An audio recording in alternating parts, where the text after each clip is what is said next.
Hello there, I'm Educator Abby. Welcome back to my YouTube channel on another exciting episode of EduTalk Africa. We've been talking about where we started from, our origin in Africa, the educational system. But today, we want to talk about something different. We're doing a comparative analysis comparing the educational system of Nigeria and the educational system of Finland. Talking about Africa, Nigeria to be precise, this is a country filled with humor. I mean, their jollof rice goes on the base with Ghana jollof. Ghana doesn't even have food. I've been to so many countries of the world.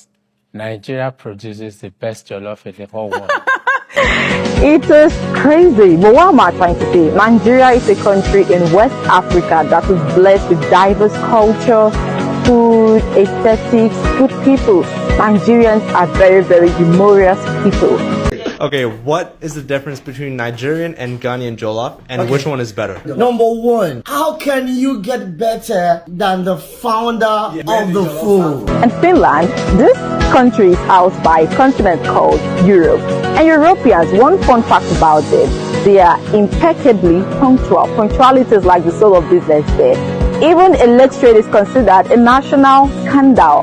Those people are very, very punctual. They have a very serene environment, and Finland has one of the best educational systems in the world. So what are we checking out from Finland and Nigeria?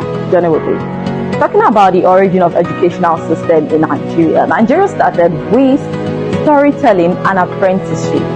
You know, they gathered together. The elders were more like tutors, the people in the community. They help groom the children. They teach them everything they need to know through oral tradition, storytelling, and apprenticeship.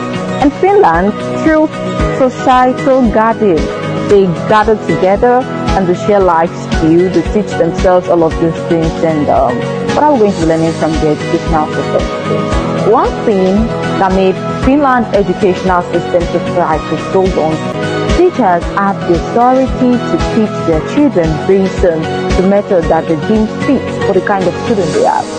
And they use the student-centered approach of teaching, of learning.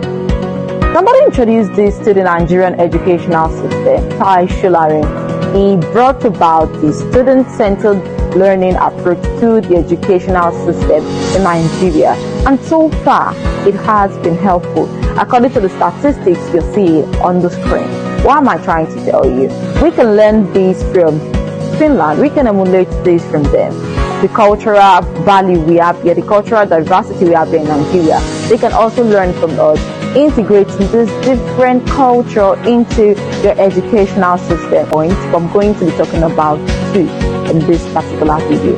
The first one, we don't just go to school to learn.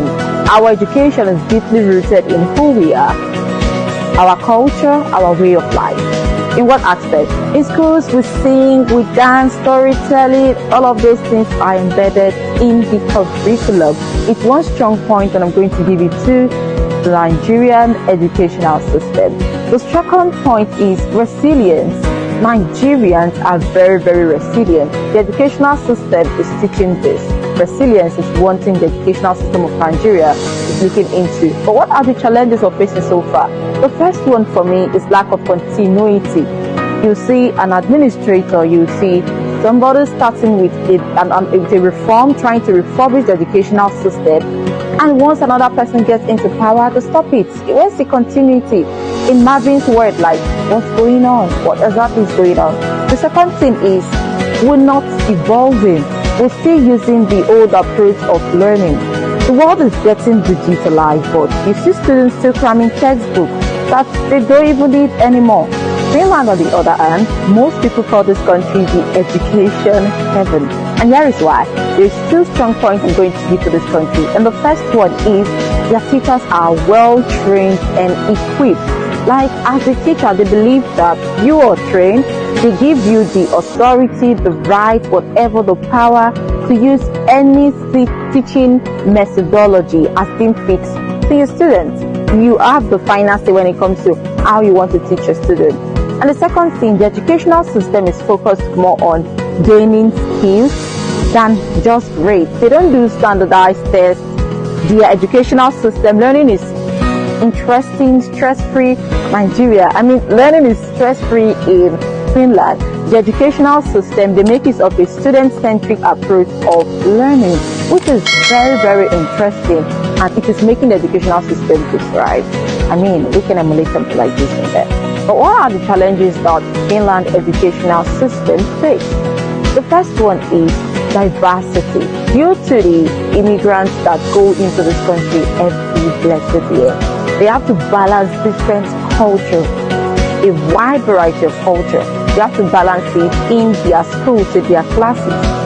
This is very, very tedious and taxing, and yeah, they are working on it, but it's one of the challenges they have so far. The second problem that Finland educational system is facing is keeping up with global trends. I mean, it's not easy for you to be ahead, so they always have to be ahead, checking out for trends and keeping up with each of those trends. One thing that Finland can emulate from Nigeria is in Nigeria we're good. Our cultural heritage is very, very vast and diverse. And we have a way of integrating this into our everyday lifestyle. So Finland can copy this from us, check it out. How do we do it? How will we doing it? Learn from us. And we can also learn something interesting from them. Equipping our teachers, training them with the right skill, making them certified so they will be able to compete globally. And we should have this shift of mindset from teaching in schools, learning in schools to acquire grades, just for grades, to learning, going to school, getting an education. As skill acquisition, you're going there to get skills that you need to do more with your life. This is 2025. Education should be seamless, stress-free, and fun, as well as impacting. It has to do something to you, give you knowledge, skill, and a paradigm shift. What am I trying to say? Finland, Nigeria, Africa, the whole continent, let's come together and learn from each other.